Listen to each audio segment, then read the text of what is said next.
De volta com o programa Opinião, e lembrando que os meus convidados de hoje são Generson Alves, ele que também é jornalista, né?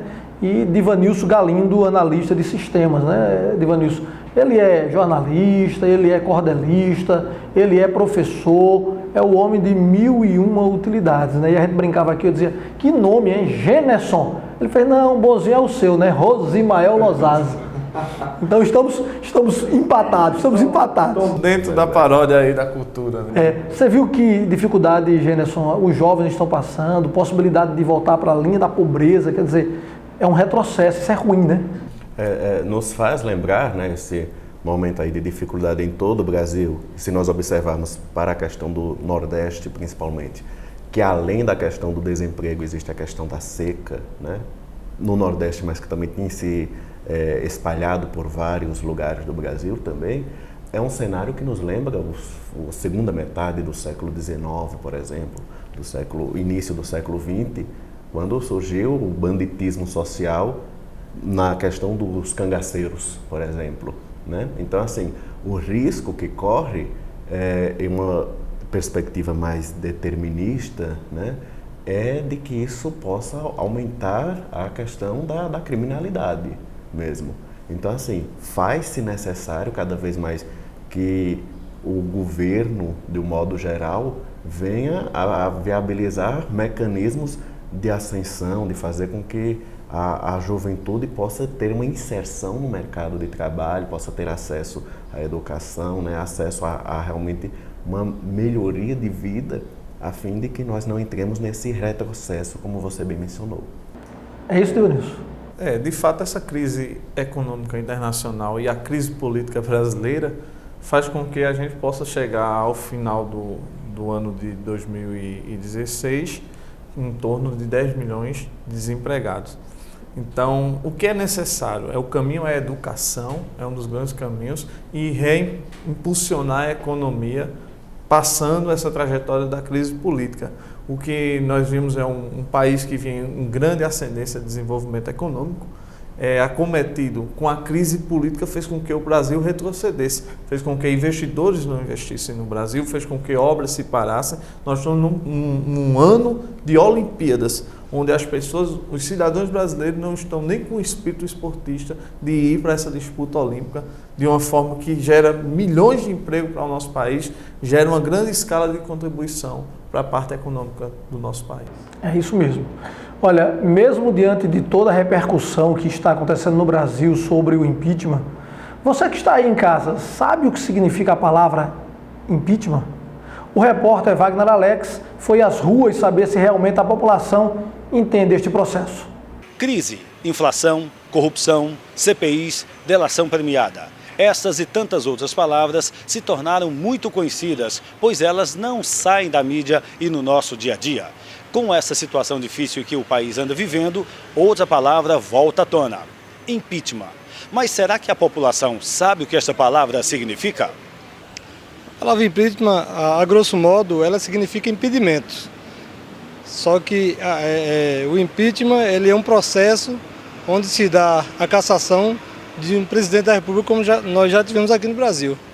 Bom, a palavra impeachment, no meu ponto de vista, é uma palavra de origem francesa, mas traduzindo no miúdo, significa que quando tem uma autoridade máxima na nossa nação que não está exercendo o cargo que deveria exercer conforme foi determinado pela Constituição, essa solicitação é feita quando se trata nessas condições. Impeachment é o processo pelo qual certos parlamentares julgam o procedimento inadequado do presidente da República. Você sabe o que significa a palavra impeachment? Não. Sei não. A interrupção do governo. Bem, aí está a opinião da população. E como a TV Nova, a TV Cultura, o próprio nome já diz, transmite conhecimentos, eu passo esse tema para vocês aí no estúdio. E vocês, sabem o que significa a palavra impeachment? Rosimael. Olha, ele jogou a bola aqui pra gente, né? E a gente viu primeiro, eu quero parabenizar todo mundo que participou aí da reportagem, porque o pessoal está antenado, né? Pelo menos eles conhecem o caminho e sabem o que é que está acontecendo no país, um país que vive um momento, um dilema tão difícil, e a gente vê que eles sabem realmente o que estão falando. Agora, impeachment. O que significa impeachment? Impedimento. Impedimento. O que significa impeachment? Realmente, ele falou aí do ponto de vista político, né? Mas quando nós vamos para a etimologia, né, vem do francês, mesmo do impecher, e antes do francês vem do latim, né? Impedicare, né? Que tem aí uma definição bem mais ampla. Né? Nada do que falar com o professor. Temos que andar aí também com os nossos telespectadores. Que na verdade está certo, é latim, francês, sim, mas principalmente do latim, porque não sei se vocês já viram aquele filme Ben-Hur, quando os prisioneiros eram condenados à morte, eles não morriam, eles iam servir ao império. E eles iam morrer aonde? Nas galés. No filme Ben-Hur, aquele prisioneiro era preso dentro das galés e quando ia para a batalha, se colocava no pé dele. Que eram os escravos, né? Os escravos. Aquela presilha que condenava ele à morte significa impeachment. Então é o impedimento, ele estava impedido de fugir. E como sabemos, né, a presidente do nosso país, Dilma Rousseff, está sendo vítima deste processo de impeachment e durante esta semana os nossos representantes políticos estão em processo de decisão acerca do afastamento ou não da então presidente. Na última quarta-feira, na reunião que tiveram os deputados federais e começaram a fazer as contas dos votos lá em Brasília, parece mentira, viu? Mas a oposição acha que já tem quase 380 votos. Mas, por outro lado, o governo acha que tem mais de 200 para barrar o impeachment. Essa conta não fecha, né? Até domingo a expectativa é grande. Por quê? O impedimento que se coloca-se acerca do mandato da presidenta Dilma, que foi por improbidade administrativa das pedaladas fiscais, né? Que é citado no embolso e no embaçamento desse processo, mostra que o governo agora vai ter que mostrar se tem articulação política ou não. De fato, o impeachment está dentro da Constituição brasileira, de um cunho jurídico aplicável ao Congresso. O Congresso, através do parlamentar, tem o direito de fazer, mas entendemos que é um golpe branco, né? Impeachment pode ser considerado de várias formas numa gestão pública acometido, tanto a nível municipal, estadual ou federal. Não quer se dizer que a presidente Dilma ela cometeu esse crime, ela está sendo julgada pelo processo que ainda tem muita água por baixo dessa ponte. A gente sabe que até um juiz do Supremo pode sofrer um processo de impeachment. Exatamente, né? E no caso do presidente, é quando ele comete algum crime de responsabilidade, né? Que vem a impedir aí, né, o bom andamento da estrutura, do sistema, né, do país como um todo.